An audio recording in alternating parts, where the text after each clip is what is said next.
Silk is the most recent addition to the Marvel Champions hero roster, and at this point, I've played her enough to where I feel confident that I can give a good review and gameplay guide for her. So that's what this video is going to be about. I'm going to go over how Silk's cards work because she's kind of complicated and has a lot of rules interactions going on, and it's kind of confusing with some stuff. So we'll go over that to make sure that everyone's playing her correctly. And then I'll start talking about the strategy for her because, again, she has a lot going on and she's very difficult to play. And that means there's also a lot of variance. So your results will vary depending on how well you play her. So going over at least how it works for me and how my experience has been will hopefully help you to avoid that, including things to avoid because there's a lot of traps in her kit and things that it seems like you're supposed to do, but at least in my opinion, you should be avoiding that, such as bait cards, which I'll go over that later. And then talking about the tucking strategy, because that's her main mechanic, is tucking cards underneath her identity and then using those cards for different bonuses in her kit. But it can be confusing which cards you want to keep and which ones you want to use for the effects. So I'll talk about that. And then after that, after we've gone over Silk's kit in detail, I'll go over some deck building stuff, and then finally add her to the living tier list so we can get a power ranking inside this video as well. So now let's jump into it, starting with her hero, because this is her main mechanic, is her Silk Sense ability. It says, response after you defeat a minion or side scheme, or resolve a treachery card, tuck that card under here from the encountered discard pile. So let's go over a couple examples of that. First, starting with treachery. So let's assume we get advance, and it says when revealed, the villain schemes. So we resolve advance completely. So we go through the whole villain's scheme process, and advance is still on the table. And then after that scheme is done, we'll discard advance. It goes into the discard pile, and then now we've fully resolved the card, and it's in the discard pile.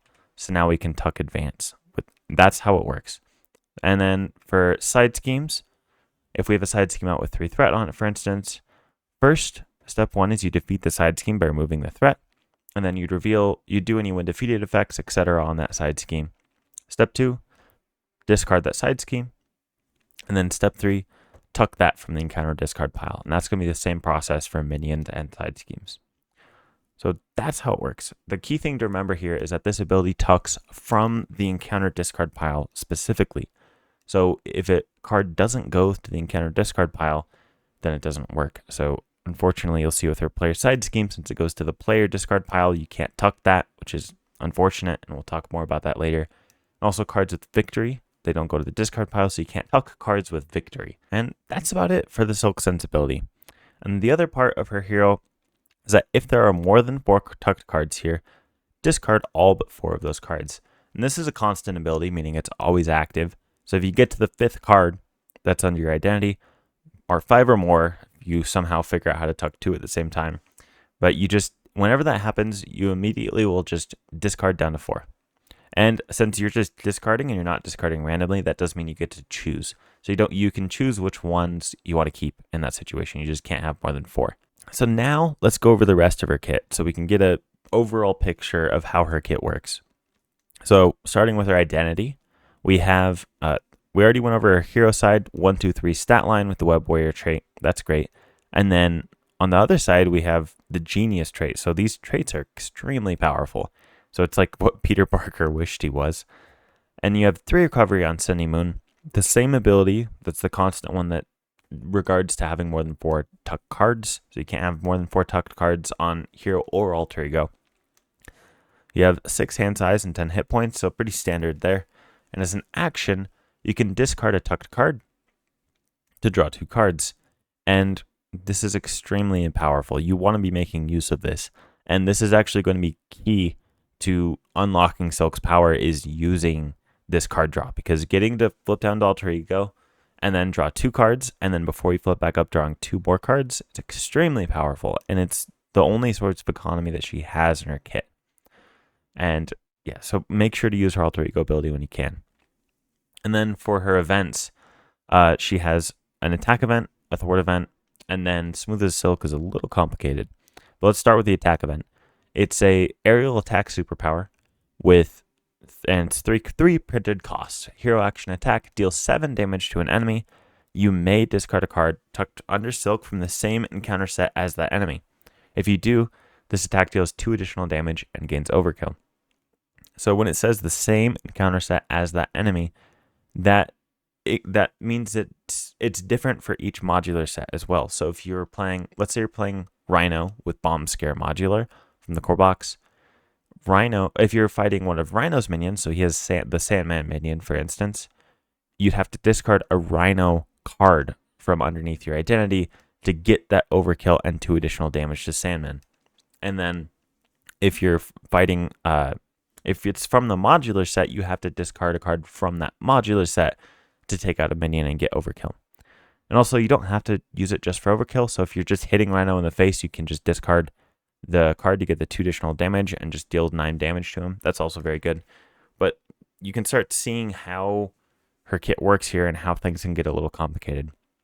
Her thwart defense, the same thing. It's a superpower thwart. It says remove 2 threat from a scheme, choose a scheme. You may discard a card tucked under silk from the same encounter set as the chosen scheme to remove 3 threat from the chosen scheme. So the bonuses on here are really nice, but I think it's also important to remember that even if you don't get the bonus, these cards are good.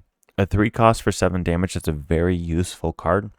And a 1 cost for 2 thwart is still a useful card. They just become amazing cards when you get the bonus. So on Wall Crawl, remove 2 threat from a scheme, you resolve that first sentence, then you choose a scheme, and then you may discard a card under silk from the same encounter set as the chosen scheme to remove 3 threat from that chosen scheme. So again, you'll have to pay attention to what cards you have tucked. But luckily, the other event, Smooth as Silk, helps smooth this out. So this is a little bit of a bait card because there's a sense that you want to put it under your identity or use it to pile up on tucked cards. That's not necessarily the best way to use it. In my opinion, the best way to use this is to use it when you have Swinging Silk Kick and Wall Crawl available without the correct card tucked. So if you have, let's say, Swinging Silk Kick and a minion available, but you don't have a card from the same set as that minion, you can use Smooth as Silk so that you can discard until you get a card from that same set and you tuck that. And then you'll have that card available to get that kicker. So Smooth as Silk essentially, in my eyes, is a consistency tool for your for Swing Silk Kick and Wall Crawl, as well as some upgrades that we'll look at later. And then you play it to get the tucked card without necessarily doing the bonus if you just don't have anything better to do that turn. So on to the supports. We have Albert Moon and J. Jonah Jameson. So here, Albert Moon is extremely good. If you can play him, don't pass up on him. Because when you go to Alter Ego and you have your card draw, it's so powerful, but you have to have tuck cards to have that card draw. And Albert Moon lets you tuck a card from the encounter deck under Cindy Moon as an Alter Ego action. So you can essentially think of that as he's a 2-card draw, 2-cost support. That's sort of what he represents. And then if, in addition to that, he also has the ability to heal 1 damage from Cindy Moon for each card tucked under her. So if you can get tuck cards in hero form, go to Alter Ego, you can actually heal for up to 4 from Albert Moon, just like Aunt May. So it's Albert Moon is incredibly good. Make sure to play him. And then J. Jonah Jameson and get the scoop. This is I'm going to talk more about this later, but J. Jonah Jameson is good for exhausting him to remove 2 threat from a scheme. And again, I want to save that J. Jonah Jameson and get the scoop thing for later because that has a lot to talk about. So let's move on to our upgrades now. She has Eidetic Memory, which is a 1-cost upgrade, superpower, that says interrupt. When you reveal a card from the same encounter set as a card tucked under your identity, exhaust Eidetic Memory, swap those cards, reveal the card that had been tucked under silk instead. And this card is great. I love this card. It feels so good to switch the bad encounter cards for easy ones that you've stored. And it's fantastic. It gives you a lot of control over the villain, and it gets better the harder the villains are that you're fighting. And then Spider Claws is a 2-cost upgrade that says Hero Interrupt. When Silk makes a basic attack, exhaust Spider Claws. For this attack, she gets +1 attack for each card tucked under here from the same encounter set as the attacked enemy, and this attack gains piercing. So again, this card is good whether you have tuck cards or not, just like Swinging Silk Kick and Wall Crawl, because whether you have the correct tuck card or not, it still is a 2-cost upgrade that gives you piercing. And then it also has the ability to give you up to +4 attack on that attack with piercing. So that's very good. Most of the time you're playing, it'll probably be between +1 and +3 attack from the Spider Claws, but it is possible and consistent in my experience playing to set this up to where on your final push you get +4 attack with piercing. So that's very, very powerful and valuable. But again, I'm going to go over the strategy of this later because I don't think you have to play Spider Claws on the first deck pass. And then for upgrades, the Spider Reflexes again, this is probably my favorite one.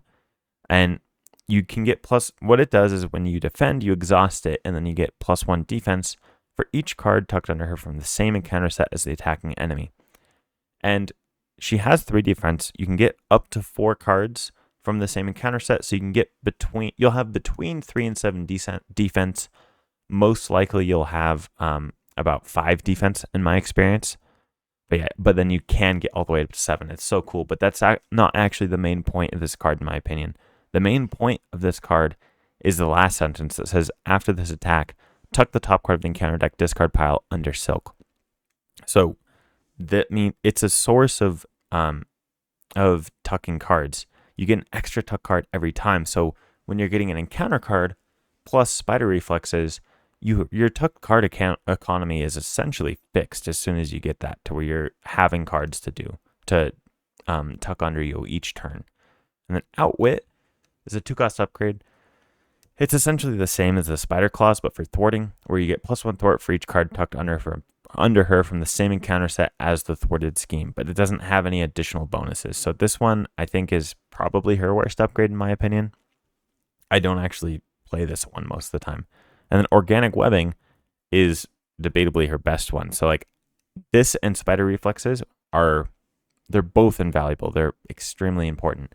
It says 2-cost upgrade, Silk gets +1 thwart. Already that's good, but there's more than that. Hero action, exhaust Organic Webbing, and discard a card tucked under Silk, ready Silk, and she gains the aerial trait until the end of the round. So notice you don't have to have a certain encounter set for this to work. It just is discarding a card.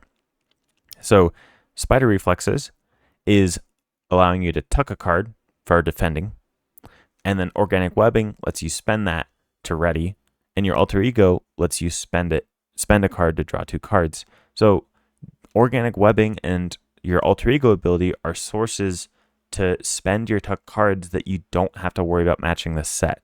So it's important to remember that Organic Webbing is your best friend. Do not skip Organic Webbing. Okay, so that's kind of a general overview of how her kit works. So now let's start going into the strategy behind this. Starting with the Alter Ego. So again, this is extremely important to think about this. So Cindy Moon, again, discard a tuck card under here to draw 2 cards. Albert Moon, you get to exhaust him to tuck the top card under Cindy Moon. Amazing there. So he helps you stack your tuck cards. You get a bunch of card draw, and you can also heal. Very, very good stuff here. So, and then for the events, you have 3 copies of Swinging Silk Kick, 2 copies of Wall Crawl, and 2 copies of Smooth as Silk. But again, I think Smooth as Silk, this is the first bait card in her kit, in my opinion, because you don't actually need to play this. So you might think that you need to play this to get going on your tuck cards. I think that's less important, in my opinion, than starting to play your like upgrades like Ingenuity and getting an ally down, getting your hero specific upgrades down, especially Organic Webbing and Enhanced Reflexes. So yeah, this card seems more important than it actually is. It's not a bad card, but it's not as important as you may think, in my experience. So it's really more of a consistency tool to make Swing Silk Kick and Wall Crawl more consistent. And now here, I think I said I wanted to wait to talk about this. That's because I think this whole thing is an absolute trap that you need to avoid. This is sort of a recurring thing. So like Jubilee has a player side scheme that in my opinion is kind of a bait, especially in solo. Like where when you play Jubilee, it feels like you're supposed to be using your side scheme all the time. But in my experience playing her, it's a very weak way to play Jubilee. And it's the same thing here. So get the scoop. Let's go over this now because we haven't talked about it. It's a player side scheme with 4 threat on it. As an alter ego action, you can exhaust your identity to remove 2 threat from here, and any player can trigger that. And then when defeated, the Cindy Moon player looks at the top 2 cards of the encounter deck and tucks one of those cards into their identity. So it's allowing you to get 1 tuck card. Unfortunately, you don't get to tuck your own side scheme because it doesn't go to the encounter discard pile, and so it doesn't trigger your hero ability, and it also doesn't tell you to tuck it after you do that. So you're only getting the 1 card. So immediately that's like you're removing 4 threat to tuck 1 card. That's a really low payoff, and then the knowledge you get of the encounter deck is likely just a boost card and just 1 boost card. So yeah, it's not good. I don't think the only time I'd ever play this from my hand is if I had actually literally nothing better to do. And yeah, so don't prioritize get the scoop at all. J. Jonah Jameson, on the other hand, is good because his being a 3-cost support that just every turn you have the option to exhaust him to remove 2 threat from a side scheme is very powerful. But his alter ego action is a total trap as well. So like him, to me, this is a board control card. It's most powerfully used when you're using that to clear side schemes. And again, you don't get to tuck cards if you defeat it. So if J. Jonah Jameson defeats a side scheme, you don't get to tuck it.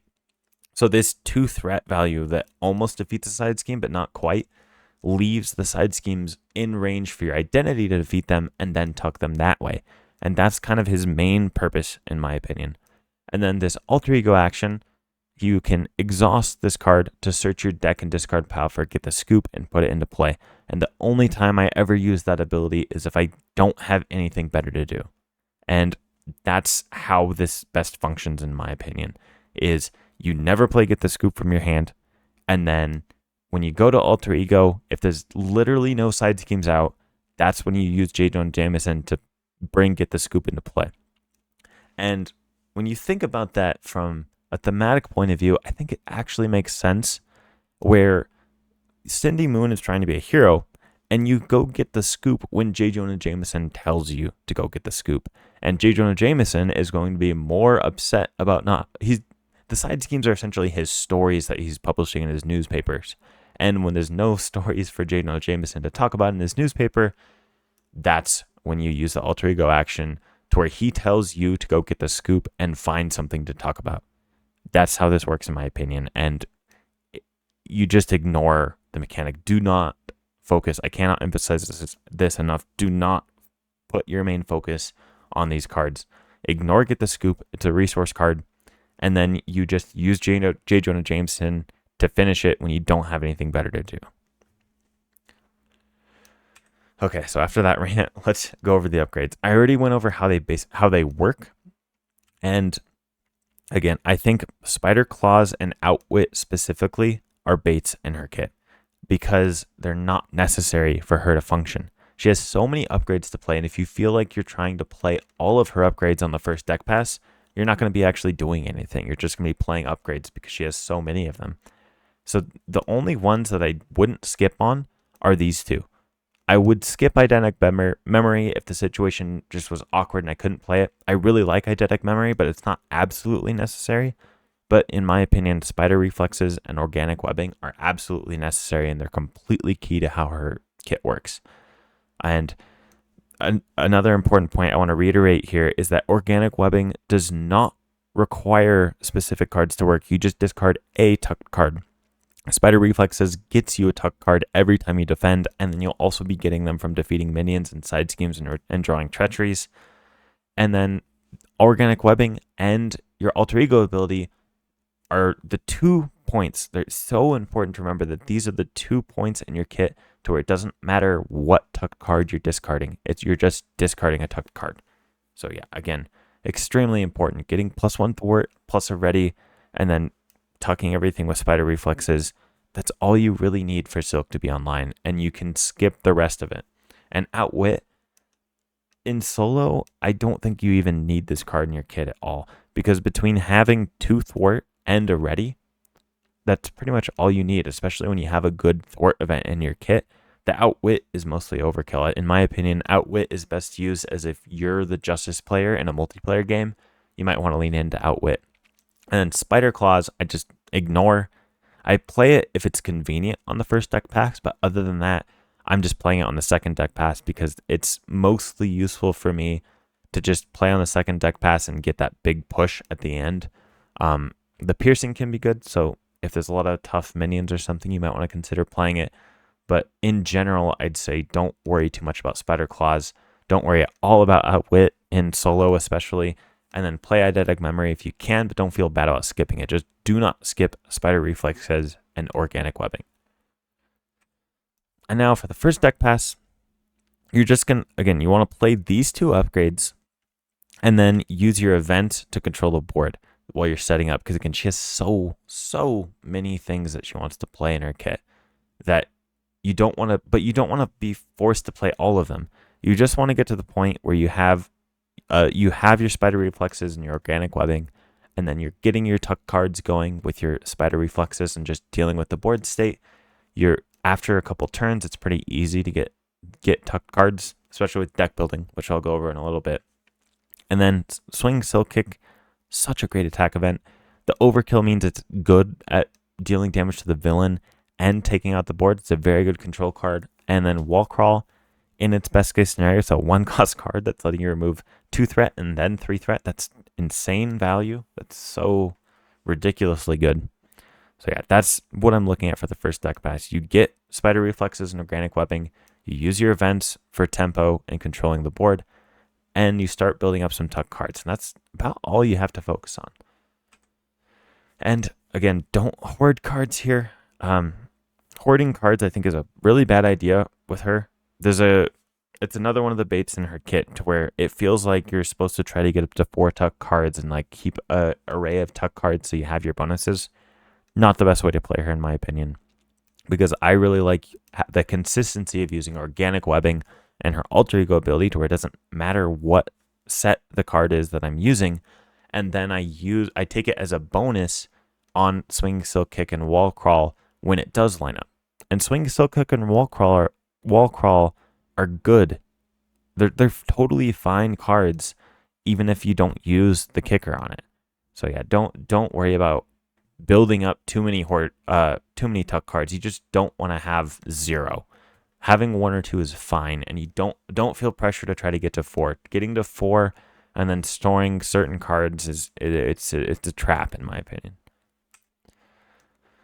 And now I think it's really important that we talk about tucking strategy, because it's kind of the whole point of her kit is you're thinking about what cards you're tucking, what cards you're spending, and what set those are from. So I want to start with a question here. Let's say you're playing against Mutagen Formula, and you have these 2 cards tucked under you. Which one would you rather have tucked under your identity? And again, pause the video here to think about it, because I really want you to think about this, and you'll get a reason for what you think it is. And then when I say what I think it is, you'll be able to compare it, and either you agreed with me, or you learned something if I did the opposite choice of you, or you have a different reason that maybe I didn't consider. Anyways, any way that goes, think about it. So hopefully you paused the video, thought about this, and I'll give my answer now. So my answer is I prefer to tuck the Goblin Thrall. And the reason for that is because of eidetic memory. So there's this idea that if you can store all of the tucked cards under your identity, then the villain doesn't get to use them. But I don't think that's the best way to do it. I like to keep the easiest cards under my identity so that when I have eidetic memory out and you can reveal monster, you can switch that for something else, because Monster is one of the worst cards in Mutagen Formula. But if you have a Goblin Thrall tucked underneath your identity, you can use the interrupt of when you reveal a card from the same encounter set as a tucked card under your identity, exhaust eidetic memory, swap those cards, and reveal the card that had been tucked under Silk instead. So if you have Goblin Thrall tucked underneath you, then when Monster is revealed, you can swap Monster for Goblin Thrall, and that's a great situation. But if you imagine it the other way, and you've been storing Monster the whole game instead of using him for your other bonuses, when you reveal the Goblin Thrall, you don't have a card to switch. Or if you reveal another bad card from, I think like the Goblin Knight is also a bad card, you can switch it for a Monster, but that doesn't really sound that good to me. Like switching Monster, which is one of the worst cards in his kit, for something else, it shuts down your eidetic memory. So in my opinion, when you have, let's say you have Monster and Goblin Thrall tucked under your identity, and you're choosing which one to use for the bonus on your Swing Silk kick, I would use Monster for that bonus. And if you can, the absolute best way to do it is if you have the option, you wait for the encounter deck to reset, and then you discard Monster at the end, so you're not going to see it for the entire deck pass. But that's not worth playing around unless you're already getting thin on the encounter deck. I think for the most part, just get your tuck cards, spend them as fast as you can to get the bonuses so you can keep a high tempo game. And then when you have the option between keeping a easy encounter card under your identity or a difficult one under your identity, keep the easy one so that your eidetic memory is better. So now the final push for her is essentially just using Spider Claws, Swing Silk Kick, and Organic Webbing. And in my experience playing her, since the villain typically has more cards in their encounter deck than the modular sets, you'll just sort of naturally build up villain cards over the course of the game, to where at the end of my games, I typically always have 3 or 4 cards from the villain specific set to help me get that damage. And then you use Spider Claws to get piercing on that attack and +1 for each one. So if you have 3, you get +3 attack and piercing, pierce through that tough status card, and then use Swing Silk Kick after that to get the 9 damage, because you want to have the maximum amount of cards tucked under Silk when you use Spider Claws to get that attack. So first Spider Claws, then your attack events, deal that bonus damage, get the kicker, and then discard Organic Webbing, ready up, attack again. It's a very consistent way to take out the villain. It does a lot of damage. So Silk, when I'm playing, I've hit 30 plus damage like basically every game that I play her, because it's just so easy to do Swing Silk Kicks, especially when you do Web Warriors, which we're going to talk about in a little bit. And yeah, so general deck building for Silk, you want to look at her kit as a whole. She has the 3 events with 3 copies of Swing Silk Kick, 2 copies of Wall Crawl, 2 copies of Smooth as Silk. She has 2 alter ego supports that you want to play both of them because they're both very good cards. And she also has 5 upgrades. So that's 7 cards that you would like to play onto the table to get her like fully set up. I think that you can ignore Outwit and Spider Claws on the first deck pass. So you can kind of narrow that down to like 5 cards that you're trying to get onto the table on your first deck pass. But still, that's a lot. There's already so much building in her kit that when I deck build, I prefer to do more tempo cards. Like I don't want to add a bunch of additional things that I'm trying to build up with Silk, because her thing is really fun, really powerful, and I want to build around that. And then it kind of takes up a lot of the room of your upgrades and supports by having these. So like I'm looking more so towards like a high tempo cards when I'm deck building for Silk. And I think it's important to talk about what basic cards she has available to her, because she does have the Web Warrior trait. So if you have the Web Warrior cards from Sinister Motives, that's extremely good on her. The Web of Life and Destiny, you get to ignore the cost of it, so it's a free card. And then after Web Warrior ally leaves play, you choose a player. That player draws 1 card. So it's a card draw as a support where you can choose anyone that you're playing with, including yourself, to draw a card. It's not limited to once per phase or once per round or anything, so it's every time. So when you get these allies out, your economy is huge, and it helps her out. So then she has alter ego economy, she has hero economy, and it's just amazing. So Web of Life and Destiny and Web Warriors really kind of just buffs her up a lot. And then Ghost Spider, having the ability to search her events, especially Swing Silk Kick for those final pushes. Ghost Spider can come in, she deals 2 damage, and then deals 2 damage, and then on the final push, she deals 2 damage, leaves play, draws you a card from Web of Life and Destiny, and searches Swing Silk Kick. That's crazy. That's absolutely crazy powerful. And then she's a genius as well. So that gives her access to Ingenuity, so a resource generator, helping her with we're going to go over her stats later, but her economy isn't weak, but it's not like overpowered or anything. And then once you get Ingenuity out, her economy is really good. And then Moon Girl, is just very powerful. And yeah, Moon Girl is an incredibly powerful ally for all the geniuses, because you get to play her. And especially when you have the Ingenuity set up with mental resources, you can draw 3 cards and play her. It's just completely broken. And then a new card that came out recently is Face the Past, which I think is absolutely fantastic for Silk. Her Nemesis minion is not that bad. You can take it out pretty easily. And since she wants to play a high tempo game, but she also wants to set up these cards, getting that 3 card draw is really good for like any hero. It readies you and draws you 3 cards. But at the cost of the minion. But that's actually helping Silk, because after she defeats her minion, she gets a tucked card as well. So it's even better on her than normal. So it's helping her find her upgrades earlier in the game by drawing the cards. And then it's also helping her start the tuck cards going. So like the first couple turns can be a little awkward with tucking cards, but then after that, it's kind of smooth sailing in my experience with that. Then Face the Past just really kickstarts her economy. So no matter what aspect you choose, you'll have access to all of this. So now let's talk about the aspects. Justice, in my opinion, the strengths of it are it allows you to go alter ego, and she has a great alter ego ability that increases her economy a lot.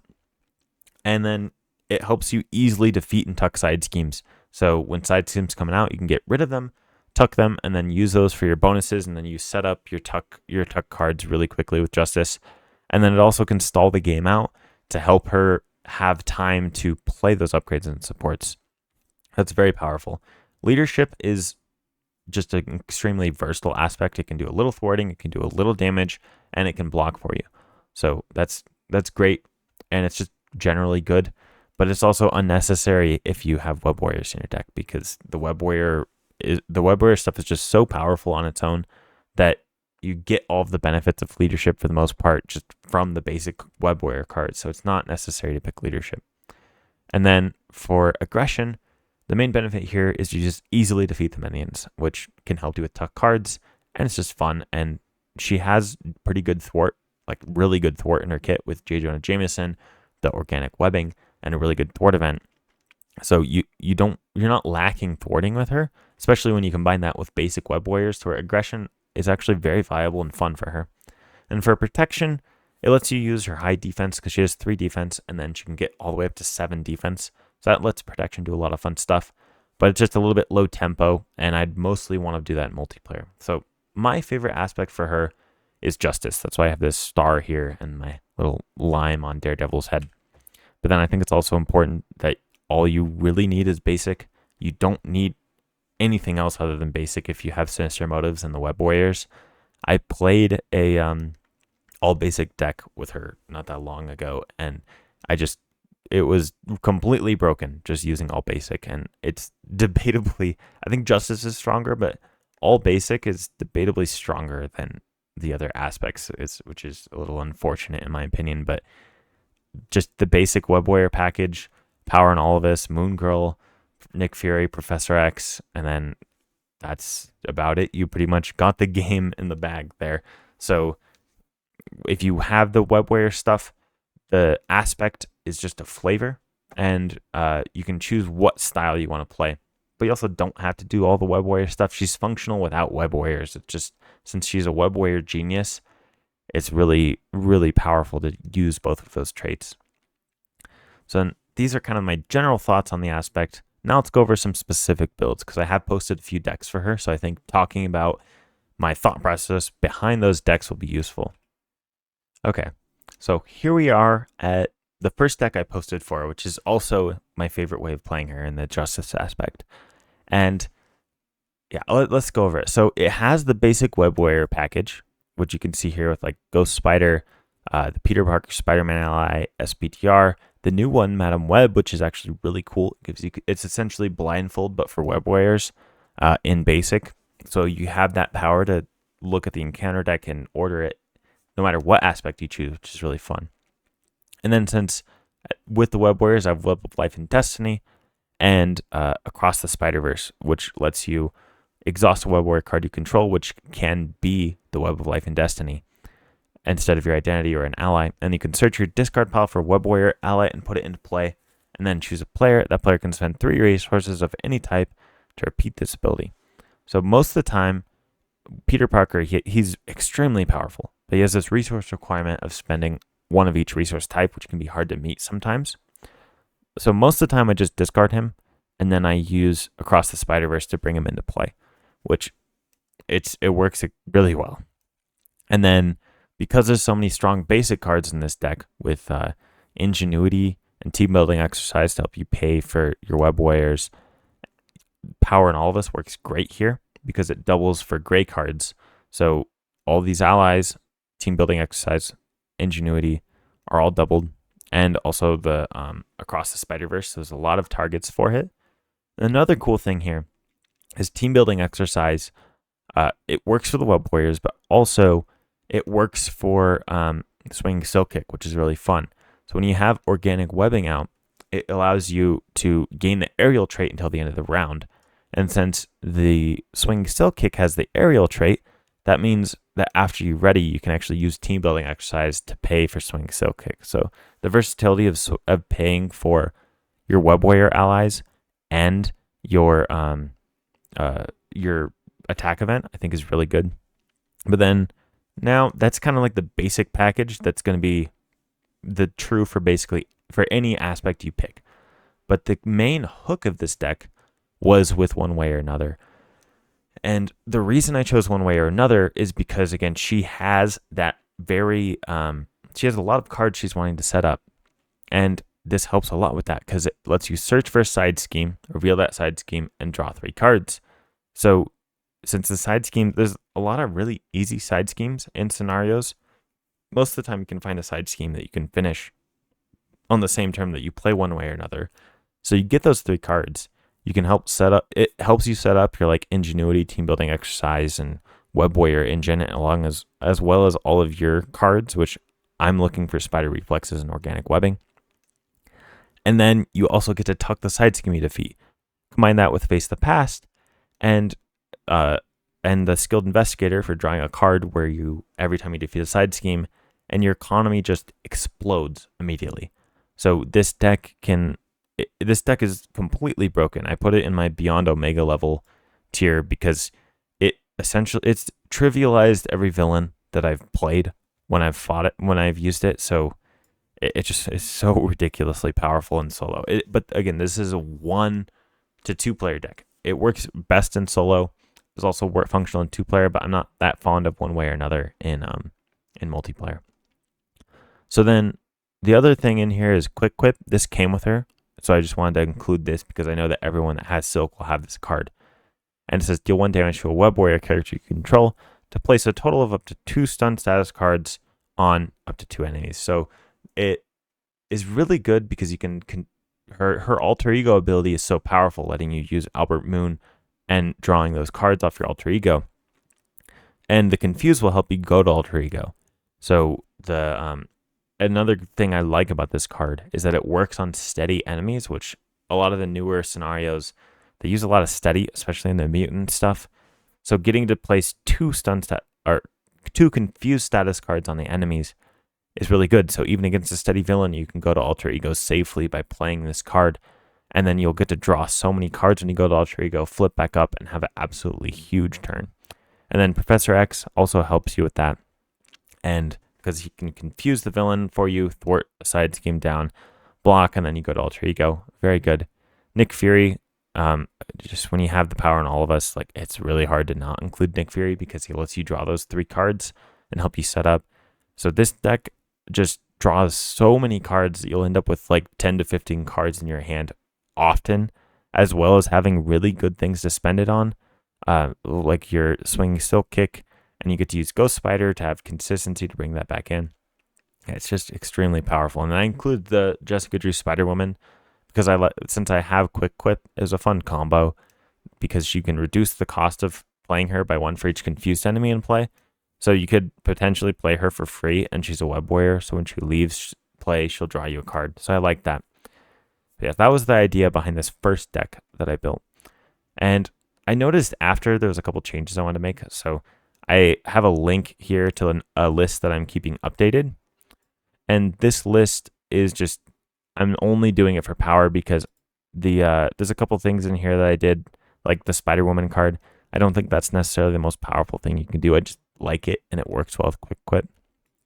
So in this one, the main difference is I forgot about Auto when I built that last deck, and he lets you ready a upgrade you control. I filtered him out in my head because I was like, oh, he doesn't have tech. He's best with tech because you get to draw cards off that. But he's good whether you have that or not. He lets you ready up Ingenuity to generate another mental resource, and he also lets you ready up your upgrades here. So, for instance, your Spider Claws, you can do this twice in 1 turn if you play Auto, and you get that bonus attack. So that's very good. So yeah, that's the only difference here is I have Auto in here instead of Spider Woman, and then I think I went down to 1 Quick Quip, and there was one other difference, but I'm forgetting what it is off the top. Oh, and I added Moon Girl because Moon Girl's just broken. You go down to Alter Ego, you play her, she draws you 3 cards, and then it has a 2/2 stat line, and then can block. Completely busted. So it just added in Moon Girl, leaned more into basic. And the reason I didn't post this version of the deck for the first one is that I'm not really a fan of how powerful basic is, and how you don't actually need an aspect, especially when you have power in all of us and web warriors. Like, it's not my favorite way of playing the game, but this is a very, very powerful deck, and I'll keep this one updated. So the other deck that I built for her was a leadership deck built around this new ally that we got, Miguel O'Hara. So it uses all the same stuff as you get, like the web warrior package, Web of Life and Destiny, team building exercise, etc. The new thing is this card. So after he uses a basic power, you can return a web warrior ally in play to its owner's hand. So you can loop Ghost Spider, and she's really powerful, so you can search multiple swing web kicks. So, and remember, every time that a web warrior leaves play, you get to draw a card. So with 2 team building exercises here, you can play an ally, you can return an ally, draw a card, use the other team building exercises to play that ally again, and it's very, very good.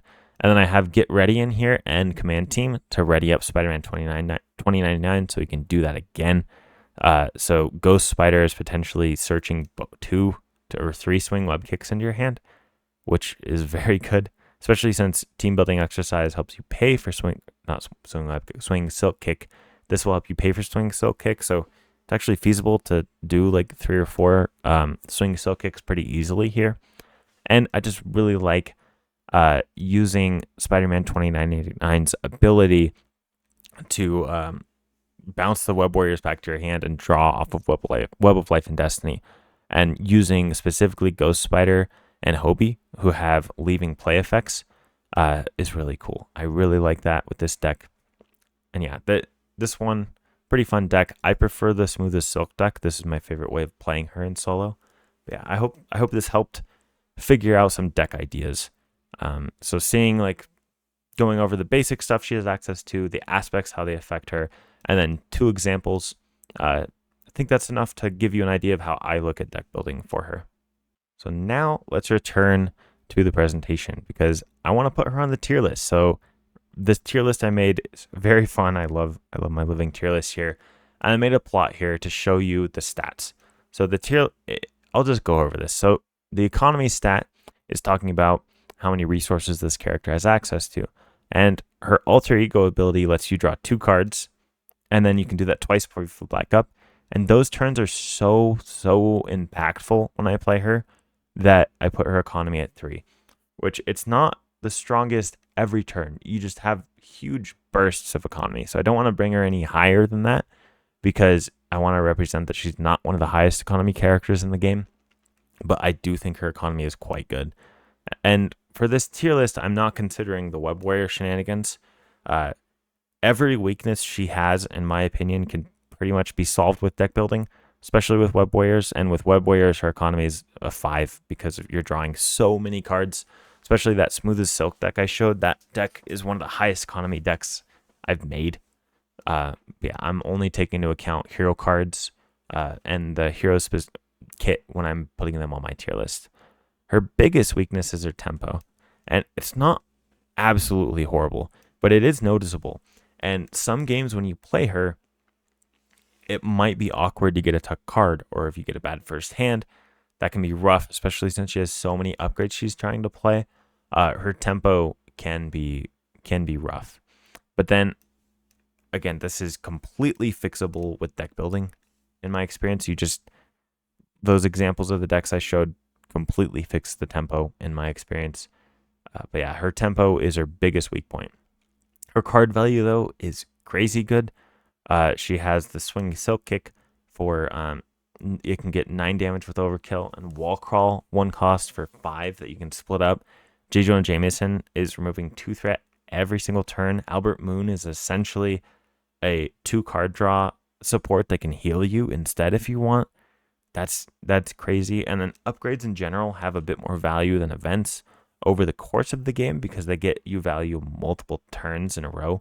And her one that readies her also gives her +1 thwart. That's crazy to me that she gets +1 thwart as in addition to the ability to ready. And then eidetic memory is really high value, especially the harder the scenario gets because you can get easier cards. So yeah, she has great card value. Survivability is really good too. It's not like the absolute best in the game, but you can get your defense value up really high, like all the way up to 7, more realistically around 5.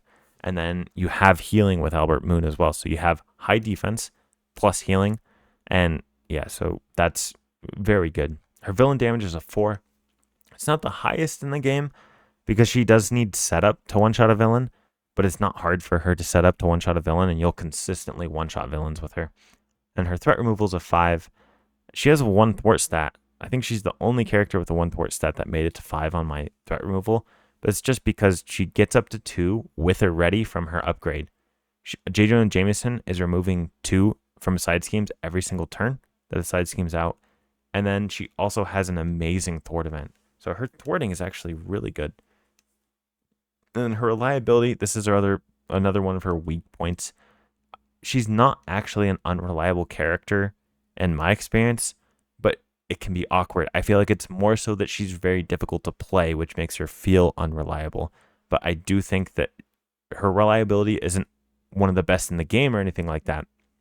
But it's not like an active detriment to her kit in my experience because you have your alter ego ability as well as that organic webbing that lets you spend your tucked cards regardless of the set. And it's not infrequent that I just get the set to work out. And you have your Smooth as Silk card to smooth that out. So I don't find her to actually be unreliable. Her minion control is really good just because she has readies to attack as well as overkill access. So that's really good there. Her control is really good. Once you have eidetic memory down, it's like one of the strongest control things in the game. Being able to control what encounter card you're getting is really good, but it's not one of the best controls in the whole game. So it's not at 5. So I'm not putting her up to like Doctor Strange levels of control, but she does have really good control. And she doesn't have support, but then again, this is a boon, so I'm not punishing characters for the boons. It's just she has 1 support because the characters that have 3 defense plus readies, I gave a support boon because they can block for the table easier just innately without having to build into it.